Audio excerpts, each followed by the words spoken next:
Okay, so I want to share the story of our second son's birth. He's our third child, and have to kind of go back to the beginning and start with the fact that after having a boy and a girl, we wanted to wait at least a year before even considering another baby because our first two are really close in age. And after our second child was a year old, we kind of started talking about having another kid. And we didn't try, but we didn't not try. And after a couple years of it not happening and having a few, times we thought I was pregnant and me just being devastated when I wasn't, I just decided that, you know what? I can't complain. We've got a boy and a girl, we've got two kids, and if that's all the Lord's going to give us, then that's okay. But I was photographing my maternity clothes one day, and my husband got home from work and he walked past and he said, "What are you doing?" And I said, "Well, I'm gonna post this stuff on, Facebook Marketplace, see if I can sell it." And I'd already sold off most of the baby things. And my husband jokingly said, "Oh, you sure you want to do that? You don't need them?" And I said, "That's not funny, okay?" And he said, "No, I'm serious. I think you might need them." And I was like, hold on. Sure enough, I took a pregnancy test and my husband was right. We were pregnant. And I was beyond excited. Could not believe we were actually going to have another one. And as my pregnancy progressed, it started off a little rough. I had really, really bad morning sickness. And they actually gave me like medication because I had lost too much weight. I had lost like 15 pounds in my first trimester, and I was a little heavy to begin with, and so they weren't super concerned because sometimes, you do lose a little bit of weight in that situation. But when in my first trimester I was down 15 pounds, they were concerned. The midwife I was seeing gave me some medication to stop the nausea, and it seemed to be working. Now, I had had preeclampsia with my previous two pregnancies. One was early onset with our first. The second one we lucked out and I started showing symptoms like on my due date, and he came a week and, I was induced a week and a half later. So we were fine. But because of that history, I didn't feel comfortable having a midwife. I felt like I was better off having an actual obstetricianist because I was a little bit high risk. I did not know at the time that switching to an actual doctor was the biggest mistake I could have made. Now that you know the backstory, let's get into what happened. So,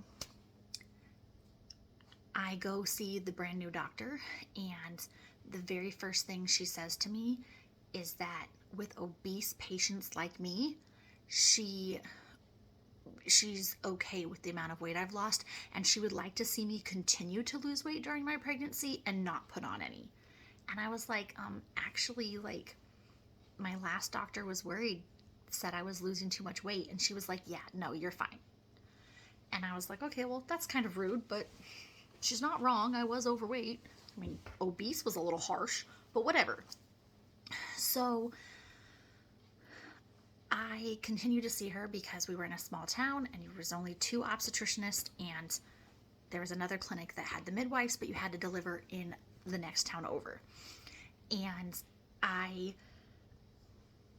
didn't get too many red flags other than that first visit, but I thought maybe I caught her on a bad day. So as my pregnancy progresses, second trimester goes great, no real issues there. But then it was Christmas time. My due date was in March, and around Christmas, I started seeing spots, feeling flushed, getting really lightheaded. I knew this was my blood pressure being high. I knew that this was preeclampsia. So the day after Christmas, I call the doctor to try to get in. They say they can see me in a week. I go in, I tell them all my symptoms. I explain how I've been feeling, that it kind of comes and goes throughout the day. Some days are better than others. And they take my blood pressure in clinic and go, "Your blood pressure is fine." Did not do a urine screen, nothing. Just took my blood pressure and said, "Well, your blood pressure's low." So when the doctor comes in to see me, she says, "The nurse says you're complaining of preeclampsia symptoms, but I don't see any." And I said, well, I understand that, but I have atypical preeclampsia. I don't just like get high blood pressure and it gets higher and higher and higher. I have high blood pressure that comes and goes throughout my pregnancy, and I was told with my first that this is what it was and that it's still just as dangerous, and I have to be careful because it will get to that point where it's dangerous.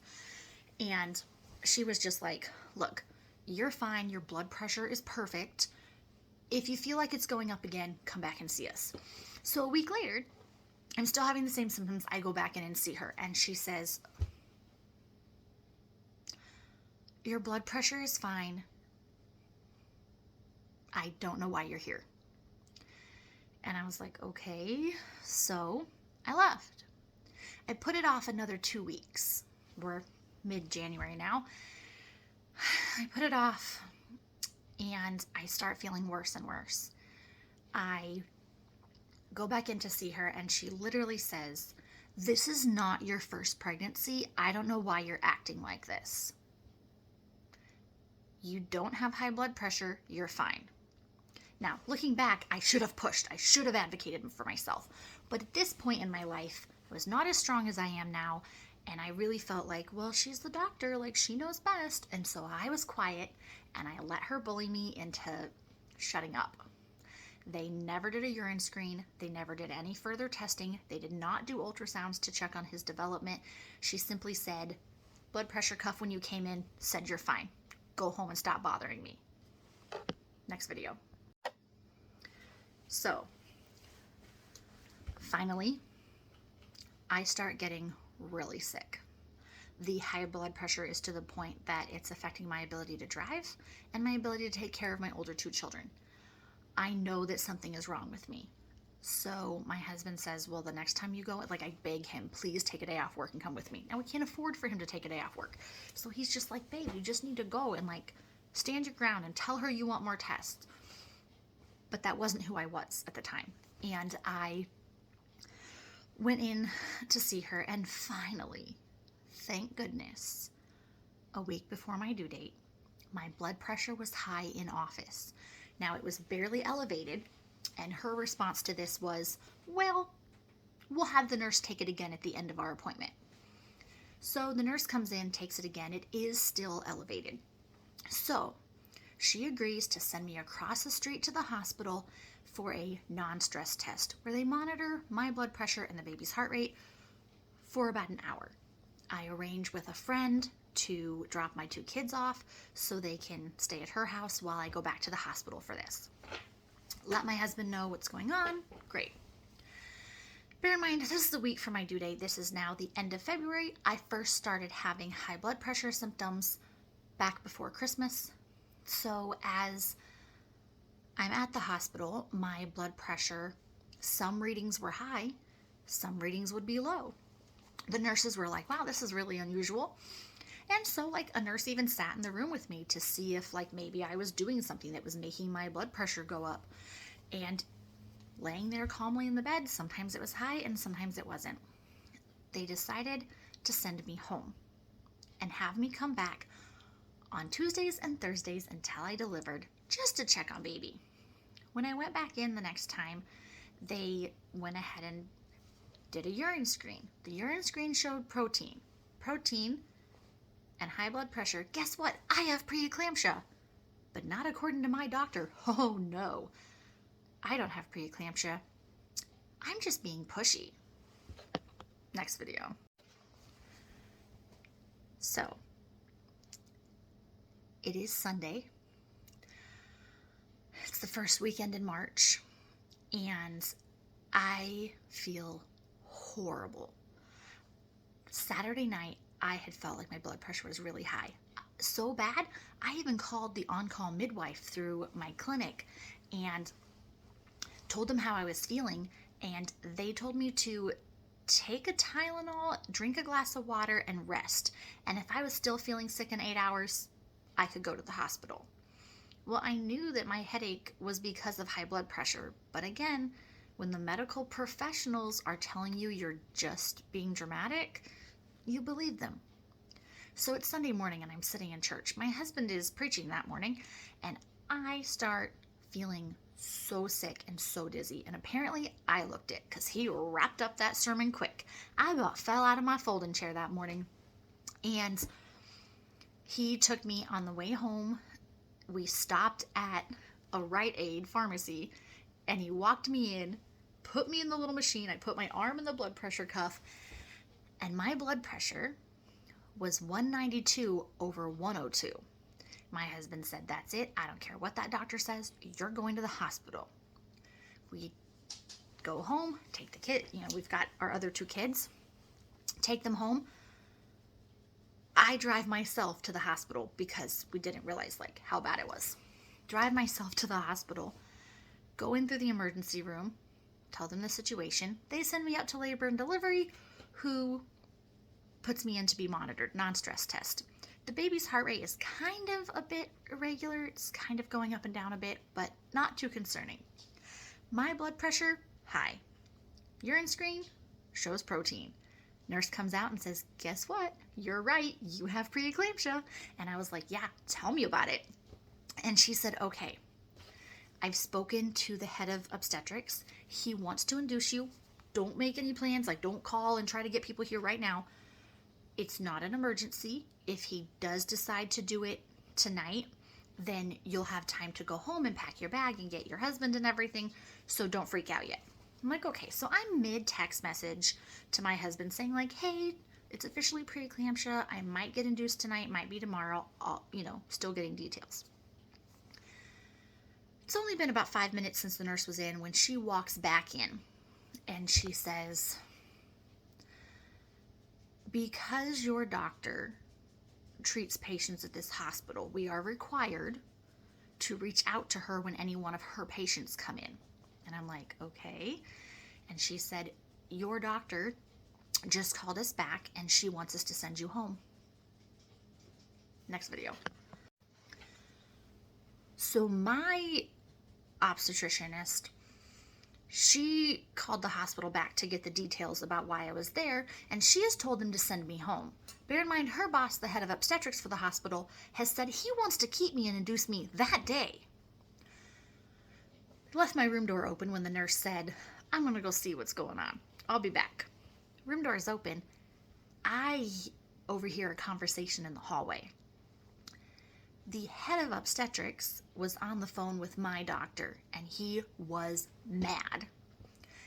He told her that if she did not schedule me to come in first thing Monday morning for an induction, that he was keeping me to induce me because I had preeclampsia and I needed treatment.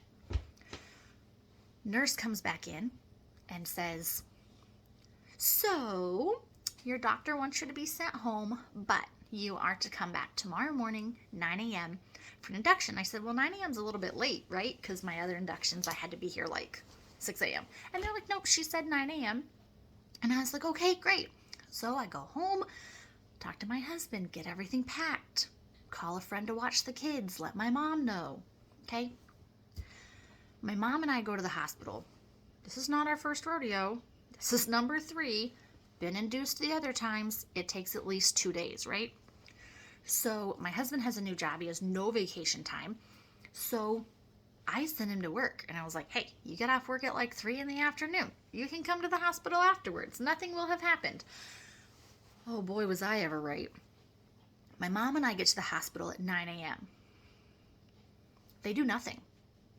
They don't start cervix softeners. They don't start IVs. They didn't do anything. Around noon, they finally put in an IV. And the doctor came over from clinic. And my mom says, yeah, preeclampsia runs in the family. We've all had it. And my doctor, looks at my mother and goes, she doesn't have preeclampsia. And my mom's like, yes, she does. And she's like, no. She's just being pushy for whatever reason. She feels like she needs to have a baby this week. And my mom looks at her and goes, well, her due date's tomorrow, so it's really not that big of a deal to have the baby now, but she has high blood pressure and tested positive for protein in her urine, which is preeclampsia. And the doctor just goes, ugh, and walks out. We're getting furious, we're getting frustrated, but it's okay because we're about to have a baby, so everything will be fine. Or so we thought.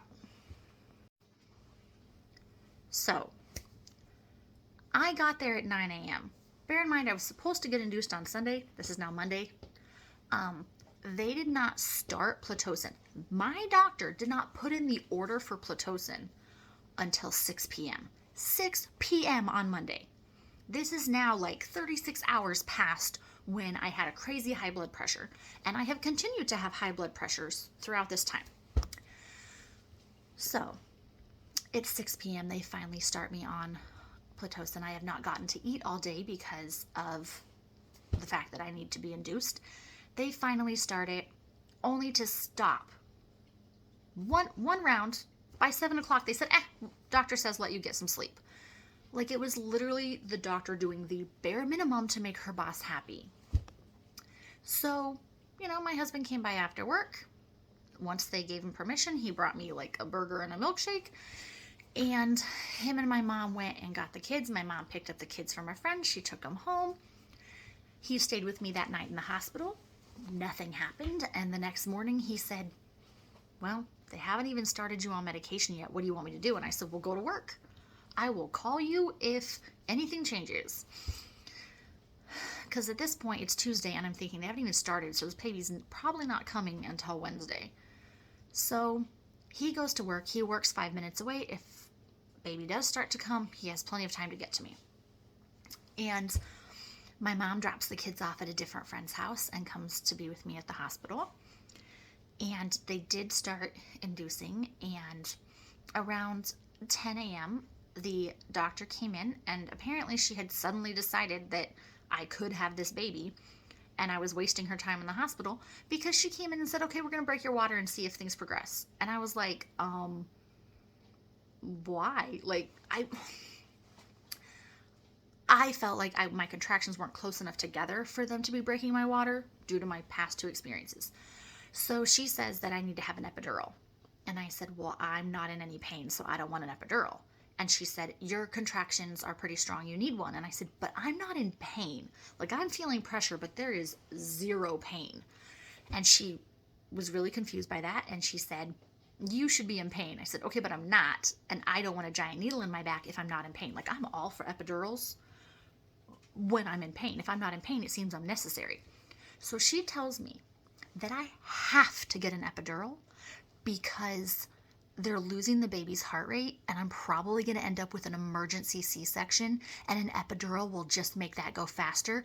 And don't I want to save my baby?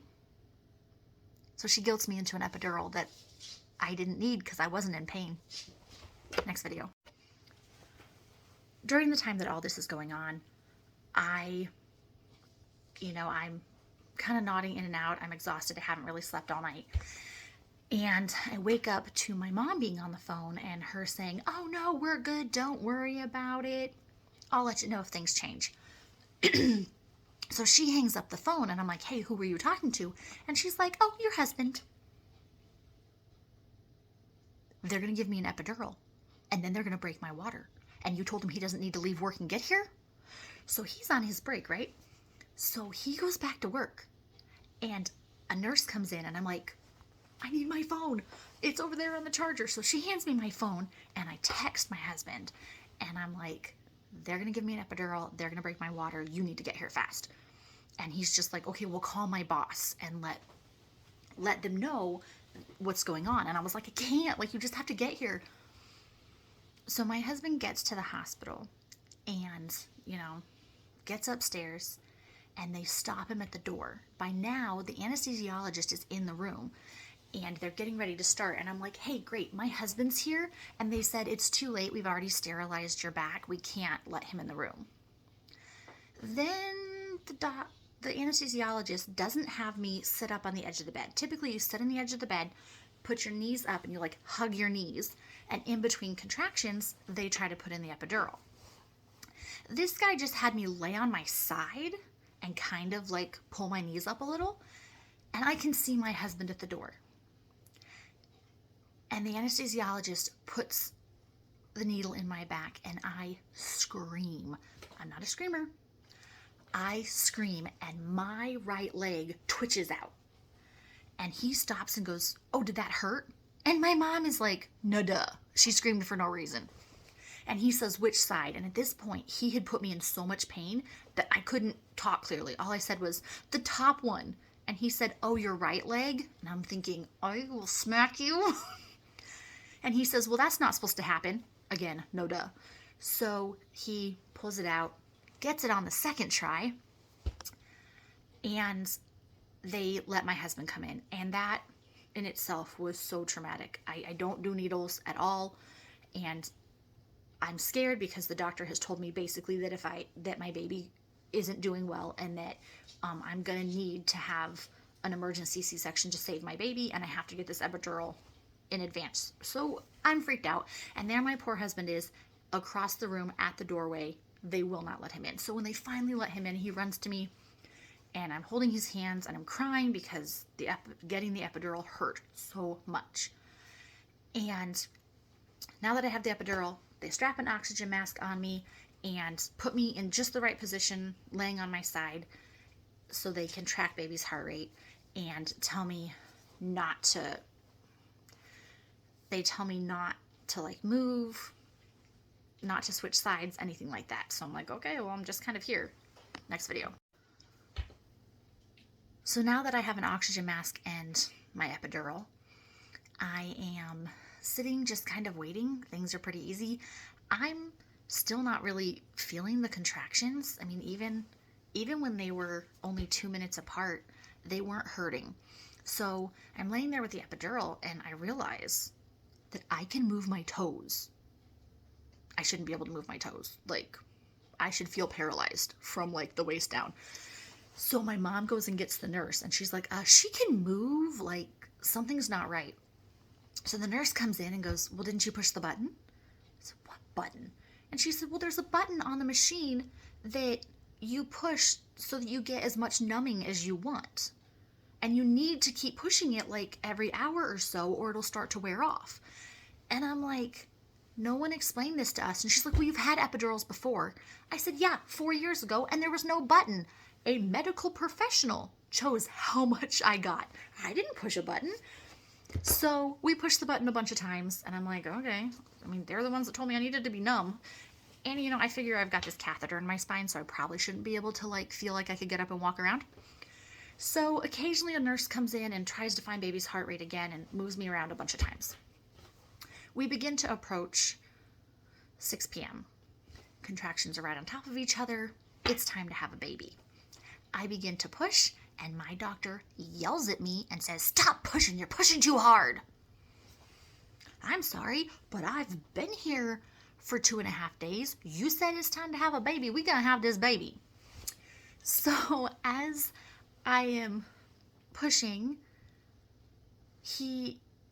when he's born, his umbilical cord broke during delivery. The head nurse had come in to assist with this, which is kind of funny because she didn't know that I was left-handed, so they had done the IV in my right hand, and she was on my right side, so all she saw was an IV cord and tried to pull it over my head because it's normally on your left side, and she almost ripped my IV out of my hand. They all, like, the other nurse was like, no, she's left-handed. But anyhow, this side note, very sweet head nurse.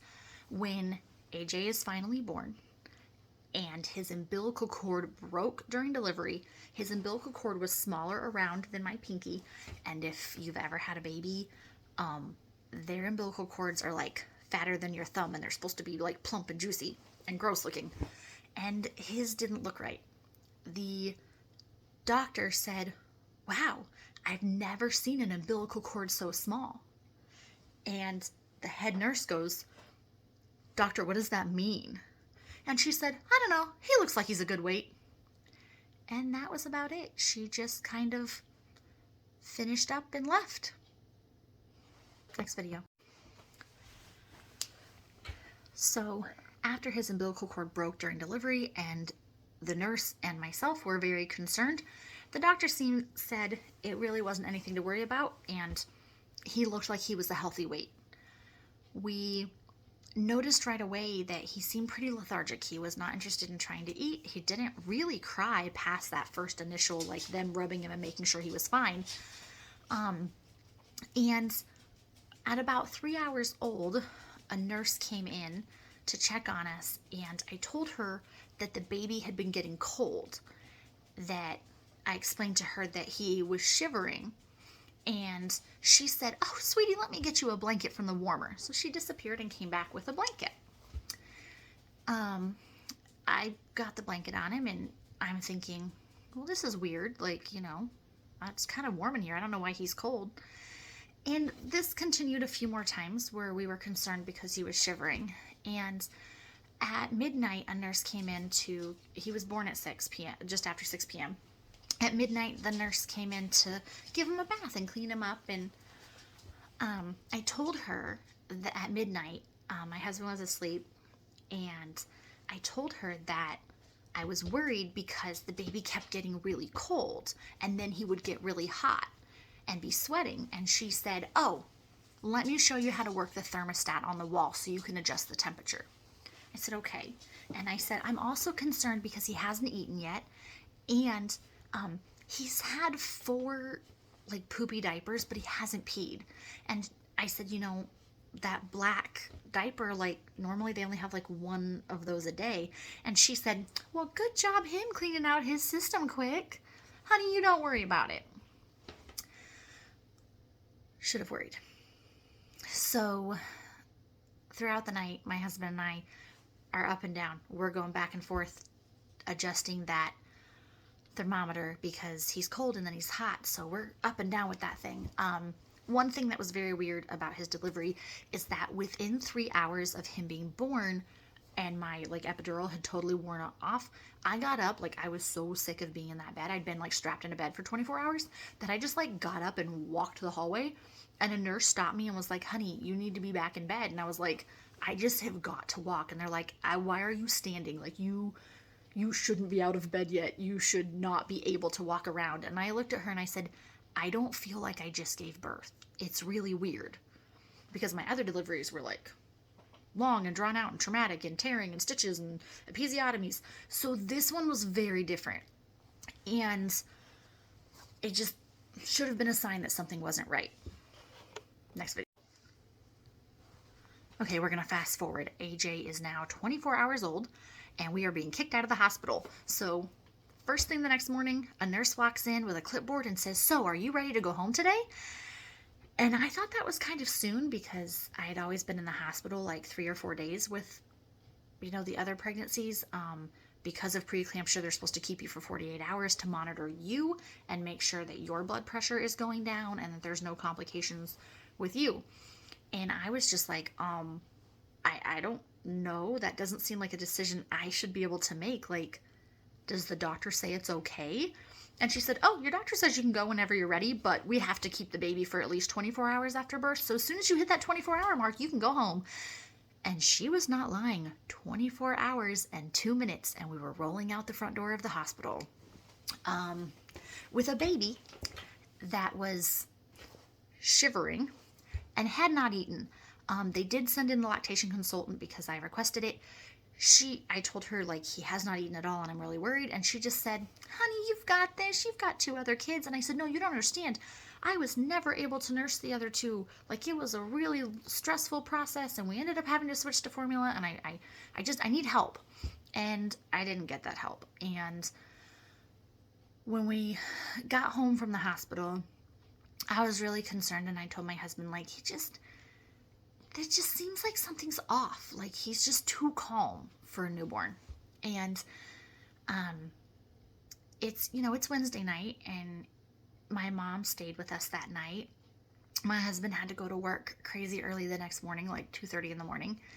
So my mom stayed with us, and I remember her holding him, and we have this picture of her that is so precious. And he's just really tired, and he's snuggled up against her.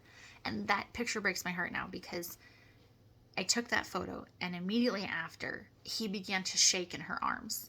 He shivered for just a few seconds, and she said, "Oh goodness, hand me that blanket." And we put a blanket on him. Now bear in mind, the nurses at the hospital and the pediatrician at the hospital, they told us that he must be cold. So why would we think it was anything more severe? Why would we think it was something so scary? We didn't know. So it's Thursday. He was born on Tuesday. And he still has not eaten. He hasn't nursed well. My mom had to go home. She lived over an hour away and she went home. She had work the next day. I told my husband, like, enough is enough. I need you to go to the store, get some formula, get like the little bottles of stuff. Like the hospital he was born at did not do formula. They didn't give you any of that. And so we went and got some. And we tried, and he took about 3 sips of formula and then he fell asleep. I told my husband I was really concerned and I thought maybe I should take him to the emergency room. And in our town, the emergency room wasn't really equipped for babies, so I would have had to drive into Sacramento and go to the UC Davis Children's Hospital. That was about 40 minutes away.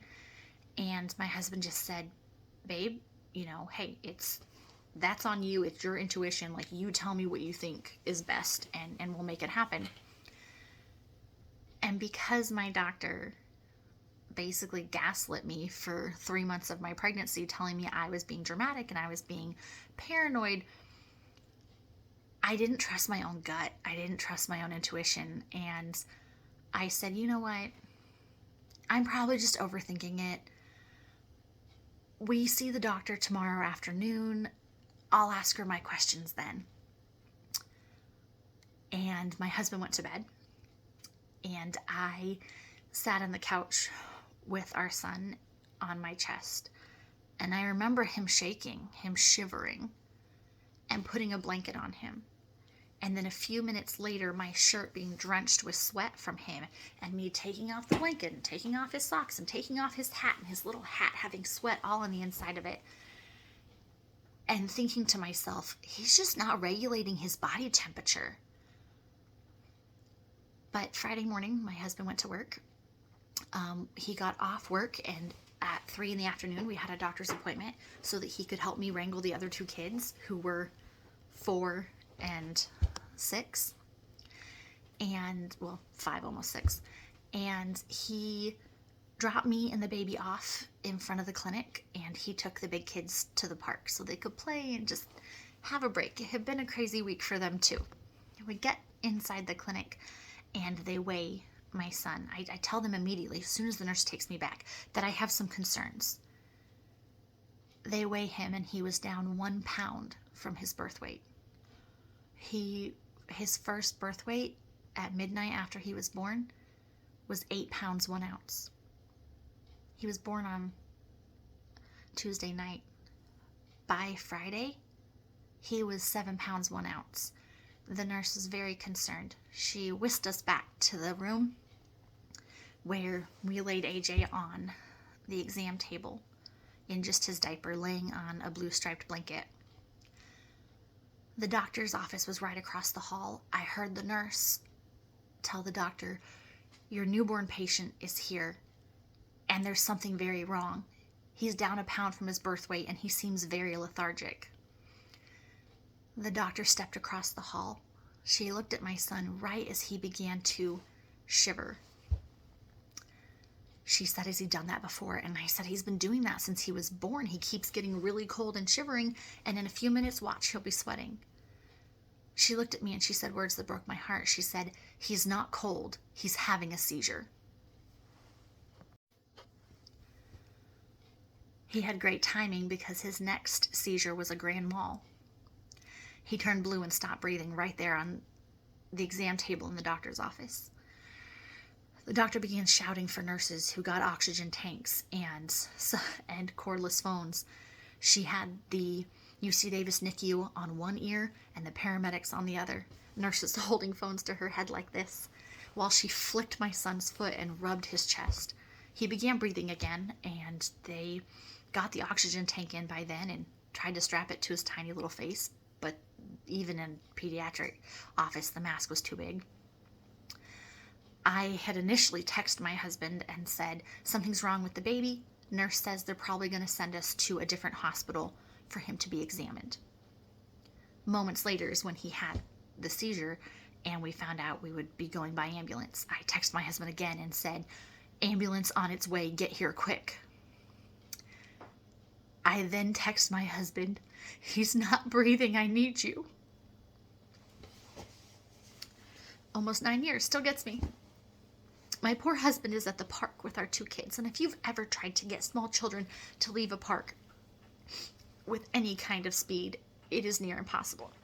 He's on the phone with my brother, and they're talking and chatting, and he says, man, I gotta go. Becky's blowing up my phone. He looks at the text messages, and of course the first one he sees is he's not breathing. He grabs the kids, he throws them in the car, he gets to the clinic really quick. He pulls up to the clinic, and there is a fire truck and an ambulance with the lights on and everything right outside the clinic, and he knows that's for our son.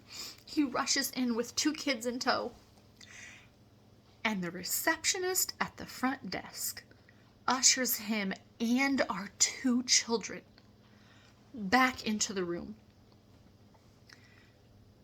My children walk in to see a paramedic trying to put an IO port into their newborn brother's leg.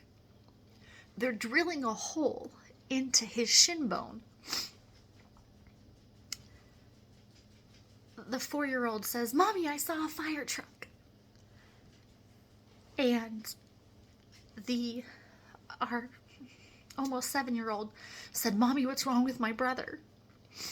I crouched down to her and I said, sweetie, he's not feeling well and the doctors are just trying to make him better. And she looked me in the eyes and she said, don't lie to me.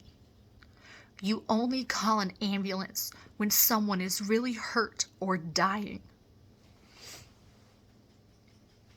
I told her everything was going to be okay. And I looked at this nurse standing behind her with just desperation in my eyes. And she grabbed Isabel and just pulled her back a little ways. Tried to distract her.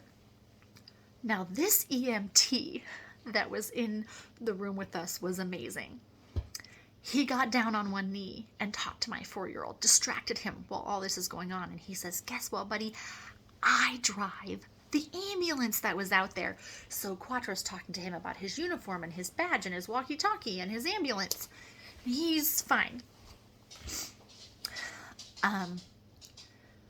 The reason for the IO port was they had tested his glucose and his glucose levels were 10. Later on at the emergency room, we were told that an adult would have been in a coma and they didn't know how he was hanging on. They go to load him up in the ambulance, and I will tell that story in the next video. They go to load AJ up in the ambulance, and the EMT is new, and he looks at the paramedic and he says, do we need his car seat? The paramedic looks at him like, you're an idiot, and goes, no, we don't need his car seat.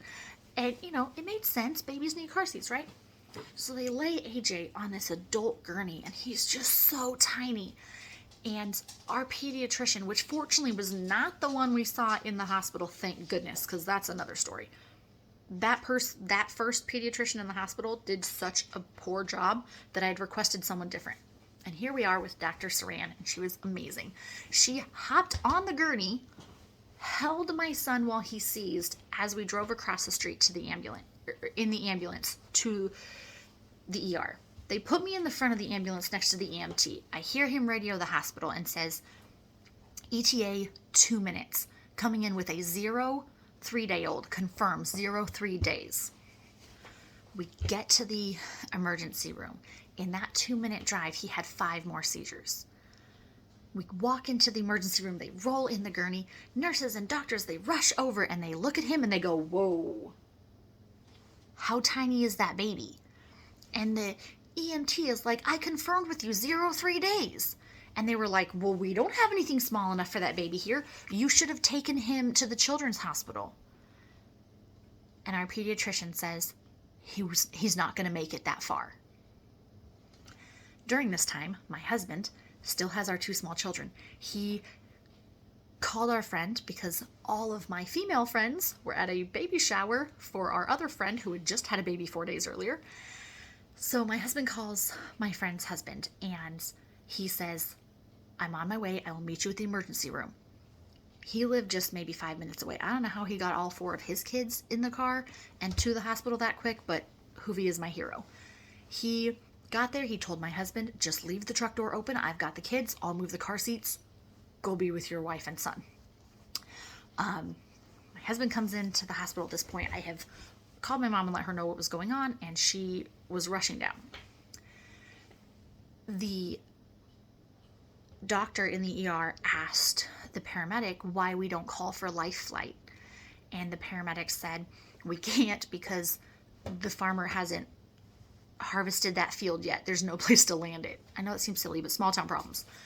So, they're trying to figure out if there's a place like that they can send life flight to pick up my son. And at this point, they had called the emergency transport team from UC Davis Children's Hospital, which is essentially life flight on wheels. They're like the Green Beret of paramedics. It was insane, but we're at the hospital and they're not sure what they can do. They call down the anesthesiologist, who is able to actually get that IO port in my son's leg and give him glucose directly into his bone marrow. They had sent upstairs to labor and delivery to try to have smaller needles brought down so they could do an IV and start giving him fluids. And they didn't have any oxygen tubes small enough for him, so a very creative nurse poked a hole in the bottom of a styrofoam cup, and they taped it on the bed next to his head, so he was laying like this with this foam cup on his face. They were just trying. The paramedics, or the UC Davis transport team, got there. They intubated my son, got him all loaded up, handed me a stack of paperwork I needed to fill out, and told me they were so sorry, but they were coming from another run and they did not have room in the ambulance to take anyone else. They told me I should go home, pack a bag, get my other kids situated, and get something to eat before I got to the hospital, because it was going to be a while. We did just what the paramedic had told us to do, and I went home. I packed a bag for each of my other 2 children who would be staying the night at a friend's house. Left the key under the mat, packed a few essentials for myself. Didn't really know what to expect.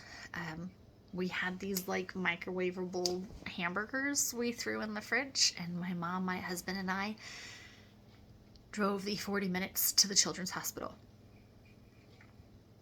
I feel like I didn't breathe that whole time. We got to the children's hospital and went up to where he was. You have to sign in and get permissions and scrub up and all this stuff. We finally get in there. And they take us into this room. And he's laying in a little incubator. And they've taken the tube out of his throat. But, he's got some wires and he's got a little oxygen tube, and he was continuing to have seizures, which of course at this point they didn't know the backstory. So a baby presents with seizures, their first thought is meningitis. So they wanted to do a spinal tap. The problem was 2 things. One, when they went to do it, he was seizing, so they couldn't risk doing it at that time. But when they laid him to do the procedure, they went, whoa, nobody touched this baby. And they came and they said, hey, what were the results of the ultrasound on the dimple in the base of his spine? And I said, he didn't have one. Didn't know he had a dimple in the base of his spine. His older brother did, and the ultrasound turned out to be nothing. And they said, nobody checked this? Like the pediatrician at the hospital should have caught this. And I said, the pediatrician that saw him in the hospital didn't even take off his onesie. Like, he just looked at him barely. And she was like, you've got to be kidding me. So they had to stop everything in the middle of trying to save his life and do this ultrasound on the base of his spine because he had a dimple, and they needed to make sure that he didn't have spina bifida. And I'm just like, are you kidding me? Like what is going on here? So it is sealed. Fortunately, turns out it's like a genetic thing. Both of our sons had it. Had they been born a little bit earlier, it's possible that wouldn't have been sealed all the way and they could have had spina bifida. Fortunately, neither one of them did. So they give AJ more medication and they try to do the spinal tap. They're not able to. They decide to stabilize him further and try to do it the next morning. That night was the absolute longest night of my life, and I will tell more about it in the next video. I keep running out of time. So, longest night of my life. We are standing there by a bed. They had sent us out so they could try to do the spinal tap, and when we came back in, the nurse hands me this napkin and it's got hair on it, and I was just like, what is this? And she said, I'm so sorry, but we had to shave his head in a few spots to put the leads in for the EKG and EEG, sorry. And some moms like to save the hair from their first haircut, and I was like, oh, that was really sweet of you, but no, you can throw that away. But now we're looking at him, and he really does have tubes and wires everywhere. And they tell us that we're not allowed to touch him because anything touch could stimulate his brain and it might mess up the readings. So my job, the nurse gave me a job just to keep me busy when they realized I wasn't leaving. Because they literally said, well, you can just go home for the night and come back and check on him in the morning. And I was like, you really think I'm going to leave my kid here? Not a chance. So the nurse said, I need to go check on the other patients. The problem we're having is that if we give him enough medication to stop his seizures, it also stops his breathing. So we are trying to find an acceptable level of seizures. Go ahead and watch him. Count his breaths. If he gets to 5 and doesn't take another breath, get my attention. If he gets to 6, the alarms will go off. So that night, I remember some friends from church coming by and trying to lighten the mood and tell us how good the hospital was and that everything was going to be fine and pray with us. And I remember them behind us talking to my husband, but it was like a blur in the background because I spent that night going 1, 2, come on baby, breathe, 3, 4, come on baby, please breathe. Oh, thank goodness.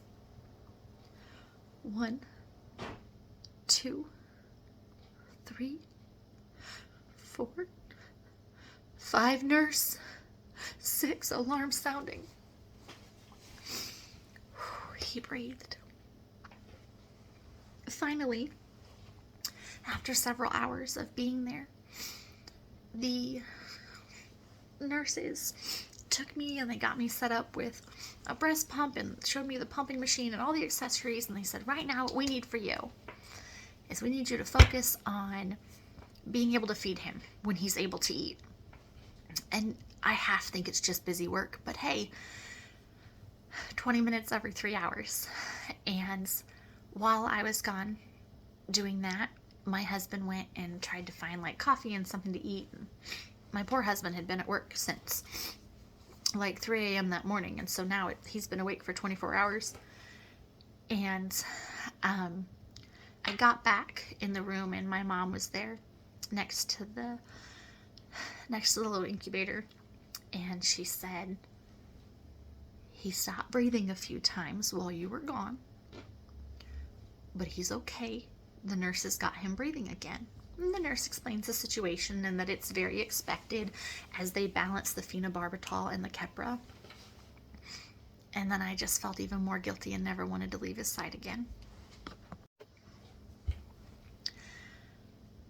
After 36 hours by his bedside, the doctor said, you have got to go get some sleep. They said we could stay in a Ronald McDonald house, but I didn't feel right taking that from a family that really needed it when we were a 40-minute drive away. So we headed home. My mom had to leave and go back to work, which broke her heart. But my kids were still staying at a friend's house. So we went home, we stopped by Walmart, picked up a bunch of snacks and treats for the kids and, some food to help offset the cost of them having 2 extra kids at their house. We went to our house and I took a shower and I walked to our bedroom.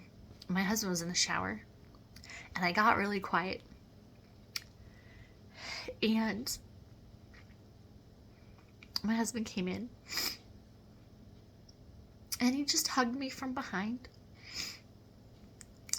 And he said, "It's going to be okay." And I was staring at our son's bassinet and I said, "It shouldn't be empty. He's supposed to be there." And he said, "I know, but it's okay." Gosh, sorry. I'm a mess apparently. So we slept for maybe 3 hours and I couldn't sleep anymore. I woke him up, made him get up so we could go check on the other 2 kids. And our friends, Hoovie and Miranda, were taking such good care of them. And we dropped off all the snacks and headed back to the hospital. At this point, they were able to do the spinal tap and an MRI and chest x-rays and, basically filled us in on how he was doing and that he was a lot more stable. He had not had any more seizures for a few hours. They were hopeful that the glucose that he was given had stabilized him enough. And just, to wait. We were initially told that he would probably need to be in the NICU for about 2 months and that there was a long road ahead of us, so we needed to pace ourselves. That first night, as we explained kind of like what was going on with him, they said, sign this release so we can get your hospital's records, your delivery records are needed. And we said, of course. So we signed everything. It was not until 5 days later that the hospital finally sent that information over to the doctor. And then she called me and she said, "Why didn't you tell me you had preeclampsia? Because that explains what happened to him." And I said, "According to my doctor, I did not have preeclampsia. And I was just being dramatic, and that's why I wasn't in the hospital for 48 hours after, because I didn't have preeclampsia." And when I asked the nurse the next morning when she said we could go home, I was like, "Well, don't I have to stay for 48 hours? And she said, "No, why?" And I said, "Preeclampsia." And she said, "You don't have preeclampsia. It's not in your chart." So here we go. 5 days later, they send it over to my doctor, and sure enough, it says that I have preeclampsia, and that's why I had to be induced, and that it was a high-risk delivery. Great. Somebody knows how to edit their notes. So, that's a whole nother issue with the doctor, but back to AJ. He began improving very quickly, and even more than ever could have been expected.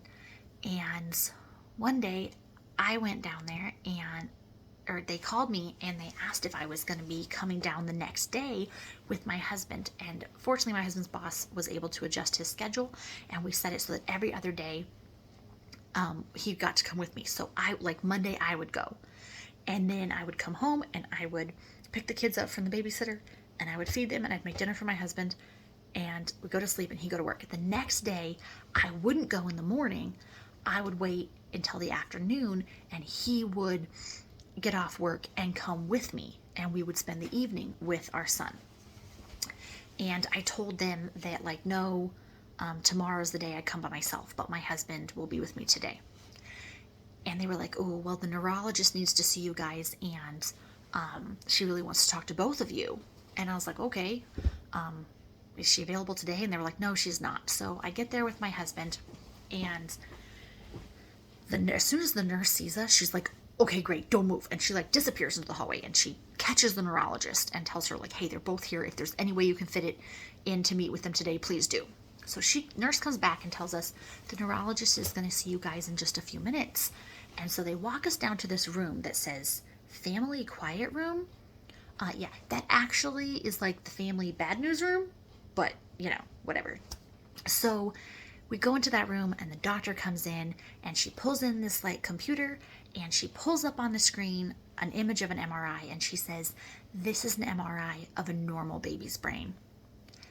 And then her computer froze and she didn't finish that sentence. So the doctor leaves us on this cliffhanger. She says, "Here's the MRI of a normal baby's brain." And then her computer freezes and she spends what felt like an eternity trying to get it to work again. She's finally able to bring up the MRI image of AJ's brain. I'm squeezing my husband's hand. I am trying so hard to keep the tears in. She didn't have to say anything else. She had just said that my son's brain wasn't normal. What does that mean? What's wrong? When she brings up the image of his brain, she shows us the difference, that a brain is supposed to have defined ribbons, little waves. But in AJ's MRI, it looked like someone had smudged the ink on a fresh copy. She proceeded to tell us all the worst case scenarios. She said she has to tell us everything that could be wrong so that we're prepared. She said that with this level of brain damage, we have seen kids be little more than a vegetable. And we've seen kids who are barely affected by it and maybe have a slight learning disability. In all honesty, only time can tell. The human brain is an amazing thing that has an ability to heal itself in a way that medically we don't understand. You do have a long road ahead of you, and honestly, it may not be until 2nd or 3rd grade that you really see the full scope of how this affects him. She told us that our son was epileptic and that he was at risk for cerebral palsy. She continued talking, but honestly, I don't remember what she said. I was a week and a half postpartum, still suffering symptoms of preeclampsia, still having high blood pressure and ankles that were so swollen they felt like they were going to pop like water balloons. I had only been sleeping a couple hours a night and was physically and emotionally exhausted. It was all I could do to hold it together. The doctor left the room. My husband and I hugged and cried. I cried, but I didn't have that like good sob that I needed. I was still trying to hold it all in and trying to be strong. My husband was my rock. There is no way I could have gotten through that without him. We walked down the hall to our son's NICU bed, and his nurse Monique was there. Just an absolute angel. We walk in the room and she said, "How are we doing?" Because she knows everything that's in the chart and all the bad news that the doctor's going to tell you, but she's not allowed to tell you herself. So, I couldn't talk. My husband looked down at our son, and thankfully, the wires were gone and we were able to touch him. He rubbed our son's arm, and he looked back up at the nurse and he said, "He's doing great." And she said, "Yes, he is. Right now, he is developmentally exactly where a newborn is supposed to be. And as long as you treat him like a normal kid, he will be normal." Those words have stuck with me through raising him, because there have been times where I wanted to coddle and shelter and protect him, and you just want to bubble wrap him and protect him from everything. And I have to remember that I need to treat him as normal as any other kid. And we spent a lot of quiet time with AJ that day, not sure what was going to happen. We went down to our car getting ready to drive home and called our family members. He called his parents and I called mine. And it was hard. And I remember this funny kind of thing. Oh, next video. I remember in the car I stood outside in the parking garage, and my husband was in the car because he was talking to his parents, and I was talking to mine. And when I got back in the car, and he was done talking to his parents, he said, "What worries you the most about what the doctor said?" And I said, "Our son could have cerebral palsy. And that really scares me. He may never walk. He may never gonna get married. You know? I know it seems silly, but that's where my mama heart is at." And my husband looked at me kind of shocked. And he went, "Oh, well, that doesn't bother me at all." And I was like, "What?" And he said, "Well, I mean, yeah, it bothers me, but think of our friend Jose in college. He had cerebral palsy, and look at him." And he began to share different stories of friends he'd had through the years that had different levels of cerebral palsy and the full lives that they were able to live. And it eased my fears. And I said, "Well, what worries you most?" And he said, "I worry that his epilepsy won't go away and he'll never be able to drive. I'll never get to teach him how to drive a car." And like in my mind, I was like, well, here's a list of people I know that have epilepsy that are perfectly fine. But his daddy heart was hurting in a different way than my mama heart was. But we were both hurting. And we were both processing the grief of the loss of the life we thought our baby would have, while not knowing what kind of life he was going to have. It was a mess, and it was complicated, and it was scary. But just a few days later, we walk into the hospital on a Sunday afternoon, and they say, "Do you have the car seat in the car?" And we said, "Yes, we do." And they said, "Great, because he can go home."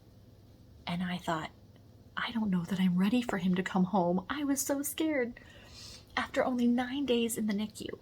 Literally 9 days earlier, he almost died, and now he's coming home from the NICU, and he was only on one anti-seizure medication, and he was doing amazing, and I was terrified. For months, I did not sleep when my husband slept, and if I did fall asleep, it was with my hand on AJ's chest because I was so worried that he was going to have a seizure and stop breathing in his sleep. And here we are, coming up on 9 years later.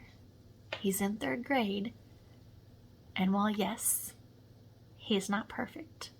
Yes, some of the doctor's predictions were correct. But y'all, he walks and he talks. Oh, does he talk? He never stops talking. And he is just our little miracle. We say AJ is our miracle. We say he's our Superman. He is in 3rd grade. And the reason that I wanted to share his story, that it has been heavy on my heart, is because earlier this week we got the results from some testing and some evaluations that he had to have done. And he got a new diagnosis of a learning disability. And even though you know it's coming, okay, I am his mom and I am his teacher. It is not a big surprise to me. But when the doctor says it and you have an official diagnosis, there's like this knot in my stomach, and all of the emotions of everything we have gone through for the past 8 years, every doctor's visit, every checkup, every time that he was delayed, every fear of him not being able to walk or things like that, everything comes flooding back to you. And even though you're expecting what they're going to say, actually hearing it is hard. But then that initial feeling wears off and you realize, okay, we know what's wrong and we can start working on ways to help him best work around this difficulty. Okay, when he was almost 18 months and wasn't walking yet, we didn't just sit there paralyzed in fear. We said, okay, What can we do to help him learn to walk? And you know what? He started walking. When he was 2 and 3 and the only word he could say was mama, we didn't just say, well, that's what it is, his brain damage, that's as far as he's going to get developmentally. No.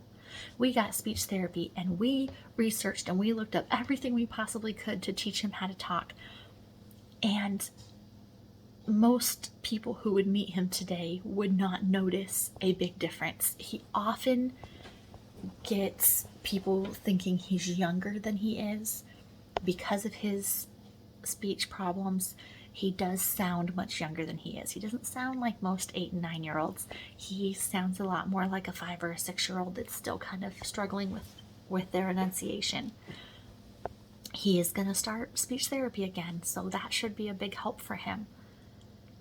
And finding out that he has dysgraphia and a specific learning disability, and just being able to know exactly what it is means that I can now advocate for him and help.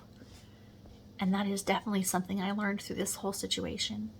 I still feel guilt for not standing up to that doctor and advocating for myself and for my child, for not telling her, no, there is something wrong and you need to test me. You need to take me seriously.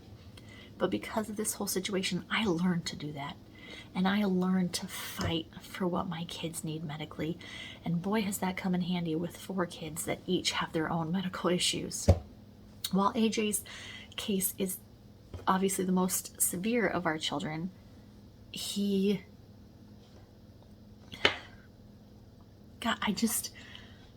I don't know how to express what a little light he is in our family. I mean, I remember praying for him to cry because he didn't make any sound, and healthy babies cry. Healthy babies grumble and fuss. It's not normal for a baby to not cry during a heel prick or a new IV being inserted. And I remember begging God for my baby to cry and being so excited when on my birthday, when he was 10 days old, he cried for the first time, a big cry, and being so excited about that. And I chuckle now when I think to myself, this kid never stops talking, because I realized there was a time when we didn't think he'd ever talk. And the fact that now he talks so much that it's a problem is amazing. So, a little bit of the background on what happened with that doctor. So, after AJ was out of the NICU and things were on the mend, obviously we had a long, long road ahead of us with lots of visits to specialists and continued care, but life was getting to our new normal.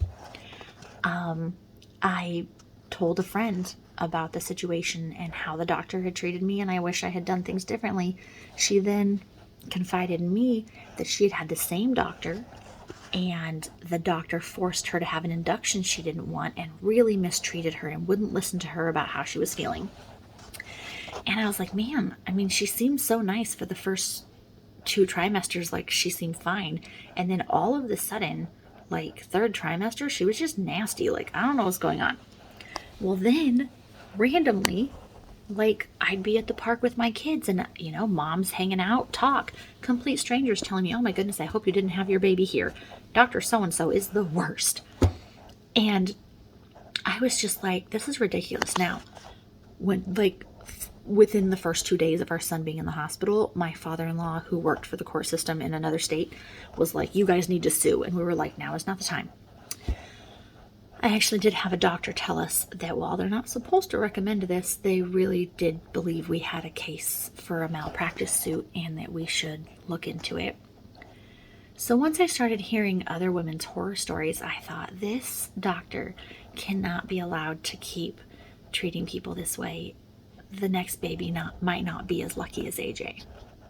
So I reached out to a lawyer that does the case. Basically, they put in all the work, and if you win, they get their percentage. And I talked to him, got all the information he needed, and I told him, it's not about the money to me. So get what you can get your payment. I just want to make sure that if he has medical needs in the future, they're covered. And I don't want her to be able to do this to anyone else's child. So, in the state of California, you have 5 years after a birth injury to file a malpractice suit. He began accumulating all the documents needed, and anytime we saw a new specialist or got a new diagnosis for AJ, that paperwork was sent to the lawyer. As time progressed, when AJ was about 2.5, the lawyer contacted me and said that while he had specialists that looked at the records and believed there was a case for malpractice, he was having a hard time finding somebody that would be willing to go on the stand in our defense. Because the records had been doctored and altered, it would be hard to prove it. All of the nurses' notes of me complaining since December of having preeclampsia symptoms had been deleted or were handwritten and not actually entered in the computer of me going in and complaining about it, and the doctor never entered that I was complaining of preeclampsia symptoms. So the first time that it showed in my records that I was having high blood pressure was on the day I had high blood pressure in her office. They never added anything in about me complaining. Suddenly there was no records of me calling the on-call midwife, anything like that.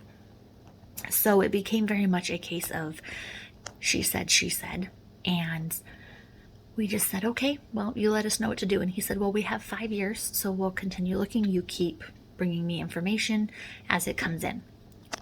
Right around the time AJ was about to turn 5, the lawyer reached back out and told us that as much as he felt we had a case and that AJ's current and future medical needs deserved to be compensated for, he couldn't get specialists that would be willing to fight against the Catholic healthcare system that our son was born at. He apologized for not being able to help us and wished that there was something else we could do. I completely understood. I apologized that he had spent so much of his personal man hours investigating this and wasn't getting paid for it, but I appreciated everything he put into it. So nothing ever happened to the doctor, and nothing ever happened for AJ. There have been quite a few times where I did wish that we had gotten financial compensation so that we could pay for his medical needs. Most recently, he needed that full day evaluation, and the out-of-pocket cost for that was over $2,000. As a single income home with 4 kids, there's no way we could afford that. We was like, okay, well, we're gonna have to postpone and try to save for that. And as a parent, when you have to say, like, I can't afford to get my kid the medical treatment that they need, it's devastating. And fortunately, Cook's Children's has some really great financial aid programs, and we have been able to get him a lot of the help he needs. There's some services that we can't afford, and if we can't afford it, then I learn everything I can about it and try to provide that service for him ourselves. So I guess I just want to say that I hope that if you ever get that feeling in your gut that something's not right, I hope you can advocate for yourself. It took a lot for me to learn that, but I'm telling you now, I am a mama bear, and if I think something is wrong with my kid, I am going to drive you insane until you find out what's wrong. I will be at your office. I will be in the urgent care. Heck, I will go to the emergency room if necessary. If one of my kids is sick, if there is a problem, I will not be ignored. I will advocate for them. I will advocate for myself, because I have learned the hard way. And I am not about to stand by a bedside watching my child fight for their life because I was too shy or too nervous to stand up to a doctor. Been there, done that, not going to do it again. It's tough because they're doctors, and we think that, they're the medical professionals. We should be able to trust their opinion. We are literally entrusting our lives to them. You're an OBGYN. I am literally entrusting my baby's life to you. But when something didn't feel right, I didn't have the courage to stand up for myself. I didn't fight, and I should have. Now I do, and I will continue to fight for every new diagnosis and every new health concern and every delay and setback that we come across. If there is something we can do to work through it, to give him a better quality of life, to help him have the fullest life possible, I'm going to fight for it.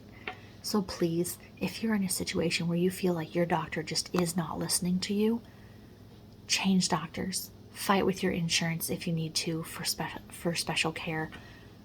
Stand up to them and say, look, I understand that you are the professional, but I'm so uneasy about this. Could we please just run another test? One more test just might make the difference. Well, if you managed to make it through that 2 hours worth of videos of me talking about AJ's birth and NICU story, then you're awesome. Thanks. Why are you sitting here listening to this crazy chick talk for so long? I mean, he's almost 9, and I have not really shared his story publicly, haven't made videos about it, because as you saw, I still can't get through it without getting a little choked up and crying.